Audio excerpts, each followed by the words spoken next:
안녕하십니까. 뉴스 읽기 필립입니다. 이번 영상은 매일경제 신윤재 기자님의 중국 가계가 889조 원을 쌓아두어서 이것이 소비 인플레를 터뜨릴 수 있다는 신호가 될 수 있다고 하는데 한번 알아보도록 하겠습니다. 중국의 경제 재개 여파로 인한 수요 급증이 전 세계에 또 다른 폭발적 인플레이션 요인으로 작용할 수 있다는 분석이 나왔습니다. 일본 노무라 증권 보고서는 코로나19 팬데믹을 거치면서 중국 가계가 약 889조 원 규모의 초과 저축을 쌓은 것으로 추산된다고 보도했습니다. 그동안 억눌렸던 중국 가계의 저축분이 위드 코로나 정책이 본격적으로 실시되면서 보복 소비로 이어지면 해당 규모에 상응하는 인플레이션 충격이 전 세계에 퍼질 수 있다고 경고했습니다.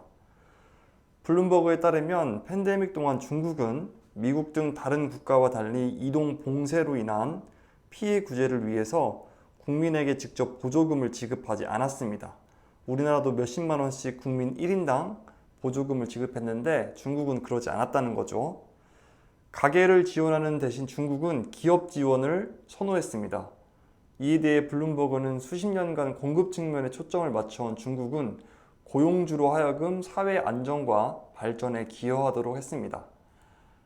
적어도 겉으로 보기에 사회주의 국가의 놀라운 전략이라고 평가했습니다.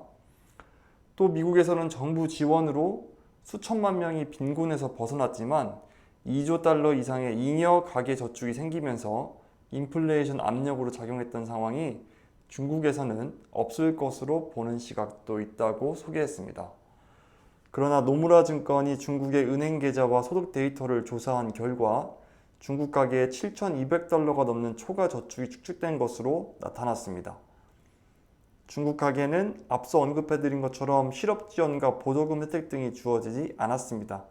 하지만 이것이 오히려 저축 증가로 이어졌다는 것입니다. 중국인들이 리스크 예방 목적으로 저축을 늘렸다면서 중국의 부동산 침체와 그리고 청년 실업 급증이 중국 가계의 저축 동기를 자극했다고 분석했습니다. 국제경제정책 이반자들도 이미 경계심을 표출한 바가 있습니다.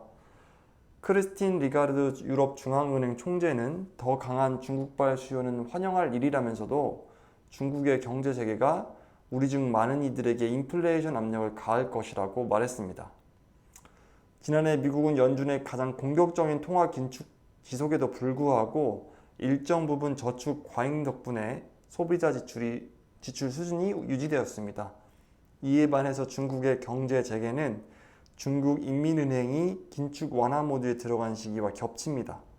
노무라 보고서는 이 같은 상황 차이가 잠재적으로 중국의 인플레이션을 더 부추기는 요인이 될 수 있다고 지적했습니다.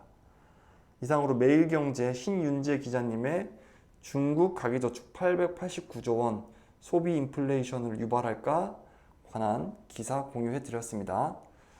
다음 영상에서도 좋은 기사로 찾아뵙겠습니다. 이상 필립이었습니다.